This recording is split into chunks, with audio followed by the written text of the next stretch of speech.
नमः सिद्धेभ्यः।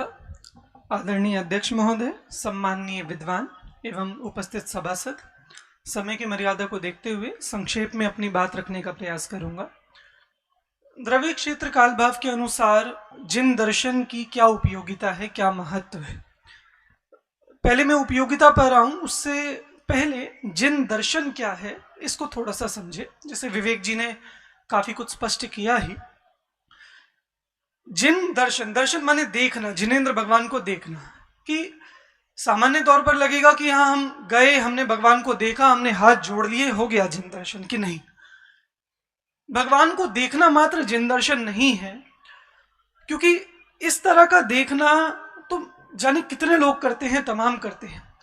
भगवान के प्रति वो भक्ति आए, बहुमान आए, उनके प्रति हमारा चित्त भीगे, वस्तु स्वरूप को जानकर उनसे हमें मोक्ष का मार्ग मिले, इस भावना के साथ वो जिन दर्शन से निज दर्शन के साथ हम भगवान के पास जाएं और उस कारण से, उस वस्तु स्वरूप से, उस मोक्ष मार्ग की वजह से हमें उनके प्रति बहुमान आए, भक्ति आए, ये वस्तुतः जिन दर्शन है। हमने हालांकि आज दर्शन, भक्ति, पूजन, इनको थोड़ा अलग अलग बांट दिया, जो एक सामाजिक व्यवस्था से ठीक भी है। पर एक बार विचार करें, हमने भगवान के सामने खड़े होकर बोला नमो अरिहंताणम, ये जिन दर्शन हो गया। फिर मैंने उसके बाद बोला मैं हाथ जोड़ नवाऊं मस्तक वीना हूं तो चरण जी, ये स्तुति हो गई। उसके बाद मैंने बोला मैं वंदो जिनदेव को करे अति निर्मल भाव, ये पूजा हो गई। उसके बाद फिर मैंने बोला हे जिनवाणी माता तुमको लाखों प्रणाम, ये भक्ति हो गई। हम वही बातें बोल रहे हैं, हम नमस्कार कर रहे हैं, हम उनका गुणगान कर रहे हैं, पर हमारे लिए वो अलग अलग चीजें हो गई। हमें समझ में आना चाहिए, ये बाहर की क्रियाओं से, पद्धति से भले ही अंतर पड़ रहा हो, पर उन सब में उसका एक मूल तत्व समान ही है, और वह है भगवान के प्रति भक्ति, बहुमान, विनय। और हम वो क्रियाएं कर रहे हैं और हमें भगवान के प्रति आह्लाद नहीं आ रहा, बहुमान नहीं आ रही, विनय नहीं आ रही, तो ये कोई जिन दर्शन नहीं हो रहे हैं। हम शरीर से दर्शन जरूर कर रहे हैं, हम आंखों से जरूर देख रहे हैं, हम आत्मा बनकर हम भगवान को नहीं देख रहे हैं, हम अपना मोक्ष मार्ग वहां पर नहीं साध रहे हैं। मतलब वो एक पद्धति से क्रिया रह जाती है, पर वह भावना वहां नहीं जुड़ती। जैसे होता है कि भगवान का जन्म कल्याणक है तो उत्साह पूर्वक सब नृत्य कर रहे हैं, तो एक समय तक तो ख्याल में रहता है कि हम क्यों नृत्य कर रहे हैं, भगवान का जन्म हुआ, भगवान का जन्म हुआ। एक समय आकर वो हमारे भगवान हमारे दिमाग से ओझल हो जाते हैं और बस हम नृत्य का मजा लेने लगते हैं। तो ये चीज जिन दर्शन में ना हो, हमारे ख्याल में रहे कि जिन दर्शन मतलब हम भगवान के प्रति, उस मोक्ष मार्ग के अपने साध्य के प्रति हम बहुमान व्यक्त कर रहे हैं। जिन दर्शन की क्या उपयोगिता है कि निश्चित रूप से हमारे परिणाम की विशुद्धि होती है, हमें स्वयं का स्मरण आता है, साक्षात वस्तु का स्वरूप हमें भगवान के सामने दिखता है। अभी उस पर मैं थोड़ी सी बात और आगे करूंगा, इसको थोड़ा कट शॉर्ट करता हूं।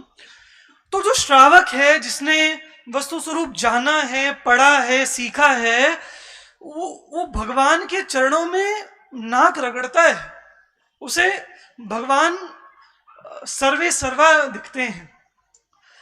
पर ऐसी भी स्थिति हमारे सामने बनती है कि जब हम जिन दर्शन ना कर पाए, मान लो हम ट्रेन में जा रहे हैं, नहीं कर पाए जिन दर्शन, अब महिलाओं की अशुद्धि वाला समय है, उस समय ना कर पाए, कोई छोटा बालक है, भले ही सम्यक दृष्टि है, 2 साल का, 3 साल का, वो नहीं कर पाए जिन दर्शन। तो बहुत से ऐसे प्रसंग हो सकते हैं, पर जब तक हमारे चित्त में भगवान के प्रति भक्ति है तो कदाचित बाह्य परिस्थितियां इस तरह की बन रही हैं तो उनसे कोई फर्क नहीं पड़ता। पर परिस्थितियां ऐसी भी बनती हैं कि जब हम या हमारे बच्चे कहीं बाहर चले गए, ऐसी जगह नौकरी के लिए चले गए जहां मंदिर नहीं है, हम घूमने के लिए ऐसी जगह चले गए, हमें पता है वहां मंदिर नहीं मिलेगा, फिर भी हम 4 दिन के लिए, 5 दिन के लिए घूमने के लिए जा रहे हैं। मतलब ये आश्चर्य सा रहता है कि एक जगह जहां शादी हो रही थी और जैनों की ही शादी थी, वहां 200 फैमिलीज इकट्ठी हैं जैनों की, और सुबह के समय, और पास में ही मंदिर है 5 मिनट के रास्ते पर, और उन 600 500 600 में से केवल 4 या 5 लोग, जिसमें अपने मुमुक्षु भी भरे पड़े हैं, केवल 4 या 5 लोग को है कि हाँ चलो पास में मंदिर हो, उसके बाद कुछ खाएंगे पिएंगे। मंदिर तक का नहीं है, वो सीधी सी बात है, क्योंकि वो क्रिया मात्र लगती है, एक पद्धति मात्र लगती है। जब तक चित्त में वो वस्तु का स्वरूप नहीं आएगा, जब तक वो जिन दर्शन से निजदर्शन वाली बात नहीं आएगी, तब तक नहीं आएगा समझ। मैं कुछ बिंदु बताता हूं इस संबंधी उपयोगिता की। देखो, जो लोग ऐसे बाहर चले जाते हैं जिनके पास ऑप्शन भी नहीं है, पहला तो उनसे कहने कि भाई यदि संभव हो तो बाहर मत जाओ, ऐसे स्थान पर मत जाओ जहां जिन मंदिर ना मिले। क्यों? वहां जिन मंदिर नहीं मिलेगा इसका मतलब सिर्फ ये नहीं है कि आपको मंदिर नहीं मिलेगा, हमें साधर्मी समागम नहीं मिलेगा। वहां आपके बच्चे दर्शन नहीं करेंगे, उन्हें पता ही नहीं रहेगा कि कौन से हमारे भगवान होते हैं, कौन से दूसरे के भगवान होते हैं, उनके लिए तो सब गॉड रहेंगे। वहां बच्चों को संस्कार नहीं मिलेंगे, हमारे परिणाम की विशुद्धि नहीं बनेगी। और सच में जब हम जिन दर्शन करते हैं ना, हम दिन भर जिन लोगों के बीच में हैं, हमें अपने पाप ही बहुत अच्छे लगते हैं, पर जब हम भगवान के सामने जाते हैं, कैसा भी पापी हो, एक बार तो उसको विनय आती है, खुद से पाप से ग्लानि लगती है। इसलिए अन्य भी अनेक हैं, कुछ पॉइंट्स को मैं कट शॉर्ट कर रहा हूं। और देखो, इन बिंदुओं को ना आप मुझसे बहुत तर्क कर सकते हो कि भैया हम घर पे बैठे हैं, हम ऑनलाइन कर लें। ऑनलाइन कर लें? क्या क्या ऑनलाइन करते हो आप? बाहर घूमने, विदेश में घूमने ऑनलाइन जाते हो, आप खाना ऑनलाइन खाते हो। हाँ, और सच में देख लो ना ऑनलाइन की स्थिति। हम जो लोग यहाँ बैठे हुए इस पंच कल्याणक का लाभ ले रहे हैं, उनकी परिणाम विशुद्धि, और जो लोग घर बैठे देख रहे हैं उनकी परिणाम विशुद्धि, निश्चित रूप से अंतर होगा।